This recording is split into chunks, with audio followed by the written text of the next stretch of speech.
අරුපයි හෝටලයක සේවය කරන ඕනම සේවකයෙක් හරිම වාසනාවන්තයි. මොකද එයා දකින්නේ ලස්සන, එයා සුන්දරත්වය, එයා දකින්නේ එයාගේ ඇහැට පේන හැමතිස්සෙම ශාස්ත්‍රීය භාවය. මේ මාතෘකාව වැඩිපුර කතා කරන්න හේතුව අපිට පාසල් පද්ධතියේ විශ්වවිද්‍යාල පද්ධතියේ දෙන්නේ නැහැ ඔයා මහ විශාල ශාස්ත්‍රීය විශාල තැනකට යන්න පුළුවන් කියලා. බලන්න මේ පරිසරය අපට ලස්සන. දැක්ක ගමන් ඔයාට ඇහැට දැනෙන දේ ඔයාටම ෆීල් වෙනවා දැන් මේ කියන එක. සෝ බලන්න මේක දෙන සුන්දරත්වය. පැහැදිලිවම ඔයාගේ ගෙදර පවා මෙච්චර මල්ලුමලා නෑ. ලස්සනට තියාගන්න. ඔයා කාර්යාලය ලස්සනට තියාගන්න.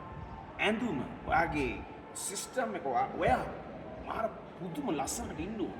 පැහැදිලිවම ඔයාගේ ලස්සන සහ ඔයාගේ අවට ලස්සන තමයි ඔයාගේ ඇහැට ෆීඩ් කරන්නේ. පැහැදිලිවම දරුවන්ට දෙන්න පටන් ගන්න ආදරය, සෙනෙහස, දයාව, ලස්සන සුන්දරත්වය.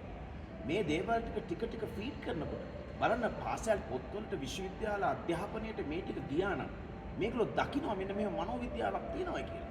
මනෝවිද්‍යාත්මක ඔබ නිතර දකින දේ තමයි ඔබට ලැබෙන්නේ. සෝ නිවස සහ පාසලක ඉස්සරහා එන්ට්‍රන්ස් එක ලස්සන වෙන එකේ මහ විශාල විද්‍යාත්මක භාවයක් තියෙනවා.